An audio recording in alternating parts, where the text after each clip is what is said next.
ঢাকার হযরত শাহজালাল আন্তর্জাতিক বিমানবন্দরের কার্গো ভিলেজের ভয়াবহ অগ্নিকাণ্ডে শত শত টন আমদানি রপ্তানি পণ্য পুড়ে ছাই হয়ে গেছে।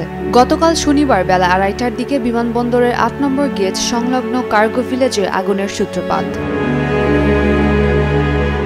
সব মশার বিরুদ্ধে সুরক্ষা দিতে এলো বসুন্ধরা এক্সট্রিম অ্যারোসল, মশার বিরুদ্ধে এক্সট্রিম সুরক্ষা। ফায়ার সার্ভিসের মিডিয়া সেলের একজন কর্মকর্তা জানান, ক্ষয়ক্ষতির সঠিক পরিমাণ এখনও নিরূপণ করা সম্ভব হয়নি। তবে international air express association of বাংলাদেশের সভাপতি কবির আহমেদ জানিয়েছেন, কার্গো ভিলেজে এই আগুনে আনুমানিক $1 বিলিয়ন বেশি ক্ষতি হয়েছে। ক্ষতির পরিমাণ দাঁড়াতে পারে প্রায় 12,214 কোটি টাকা। গতকাল রাতে তিনি বলেন, কার্গো এক্সপ্রেস, ওয়্যারহাউস, পণ্যবাহী বিমান, বিমানবন্দরের অবকাঠামো সহ সামগ্রিক কার্যক্রম স্থবির হয়ে গেছে। এতে শুধু ব্যবসায়ীরা নয়, দেশের সামগ্রিক বাণিজ্য ব্যবস্থাও বড় ধরনের ধাক্কা খাবে। কার্গো ভিলেজে মূলত আমদানি ও রপ্তানির জন্য অপেক্ষমান পণ্য সংরক্ষিত থাকে। তবে রপ্তানিমুখী পণ্যের স্পেস সংকট বা শুল্কায়ন বিলম্বের কারণে অনেক চালান কয়েকদিন পর্যন্ত এখানে রাখা হয়।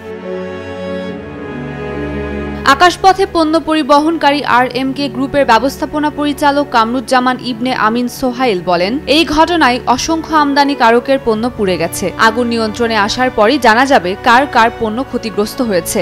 বীমা দাবির প্রক্রিয়া শুরু করতে সময় লাগবে। উম্মের রুম্মান ক্রান্তি, ডেইলি সান।